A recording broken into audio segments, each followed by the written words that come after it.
The story of the Great Flood, as recounted in the Bible, is a remarkable tale of divine judgment, human wickedness, and divine redemption. This narrative can be found primarily in the book of Genesis, chapters 6 to 9.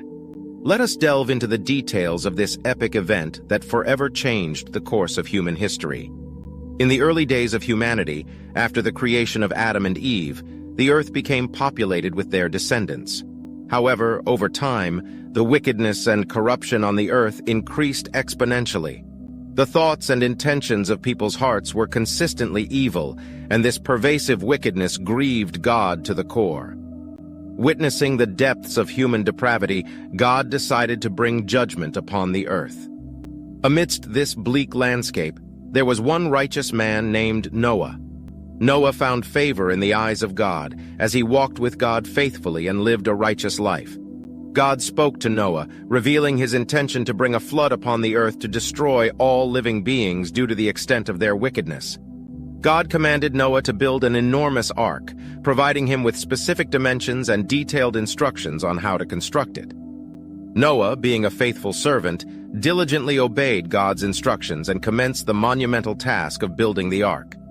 It was an extraordinary undertaking, as the ark was to be a massive vessel, 3 stories high with multiple rooms and constructed of gopher wood. Noah and his family worked tirelessly for many years, amid the ridicule and mockery of their neighbors who could not comprehend the purpose of such a structure. As the ark neared completion, God instructed Noah to gather pairs of every kind of animal, both clean and unclean, and bring them into the ark. Noah diligently obeyed, and the animals came to him as God had commanded. The Lord closed the door of the ark behind Noah and his family, sealing them inside, and then the heavens opened. The floodwaters came upon the earth with unprecedented force. The fountains of the great deep burst forth, and the windows of the heavens were opened, releasing torrential rains. It rained continuously for 40 days and 40 nights, inundating the entire earth and covering even the highest mountains.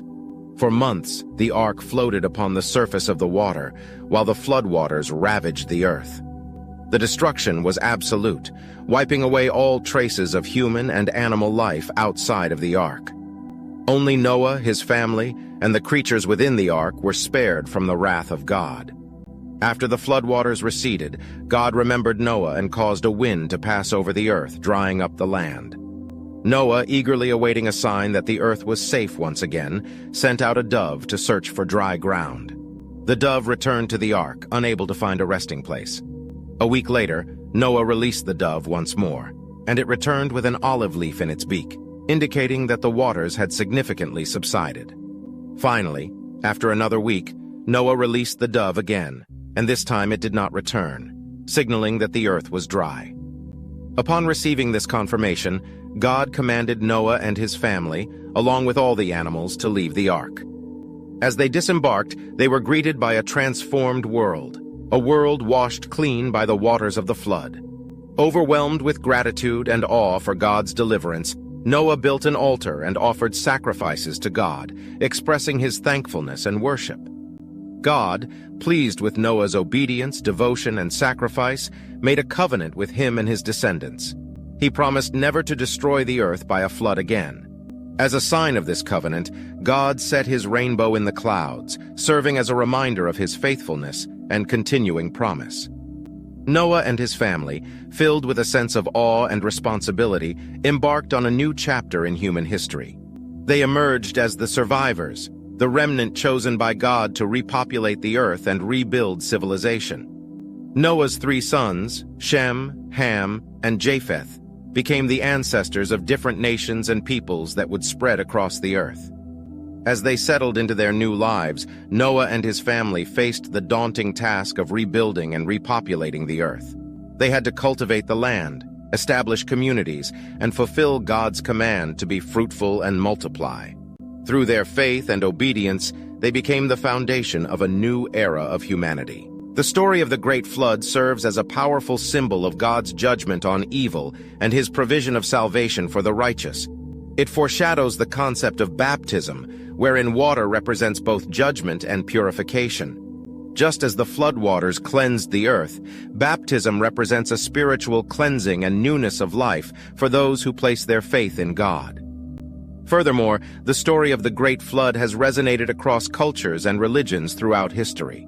Similar flood narratives can be found in various ancient civilizations, suggesting a shared collective memory of a catastrophic event that shaped the development of human civilization. The biblical account of the Great Flood also carries moral and spiritual lessons. It serves as a warning against the consequences of human wickedness and the importance of righteousness. The story emphasizes the need for repentance, obedience, and faith in God's promises. It reveals God's justice, but also his compassion and willingness to provide a way of escape for those who seek his favor. Beyond its historical and theological significance, the story of the Great Flood has inspired countless works of art, literature, and cultural interpretations. It has sparked debates and discussions about the nature of God, the origins of life, and the moral responsibilities of humanity. In the New Testament, Jesus himself referred to the days of Noah, cautioning his followers to be vigilant and prepared for his return. He used the story of the flood as a metaphor for the coming judgment and emphasized the importance of faith and readiness. The story of the Great Flood stands as a monumental event in human history, reminding us of God's sovereignty, his desire for righteousness, and his redemptive plan. It serves as a constant reminder that our actions have consequences and that God's justice will prevail. In conclusion, the story of the Great Flood in the Bible recounts God's judgment on a corrupt and wicked world, the preservation of Noah and his family through the ark, and the subsequent renewal and covenant with humanity. It is a tale of divine judgment, human redemption, and the faithfulness of God. The story of the Great Flood has endured for millennia, serving as a testament to the power of God's justice, mercy, and love, and continues to captivate and inspire people from all walks of life. This is the end of this episode. Follow for more content.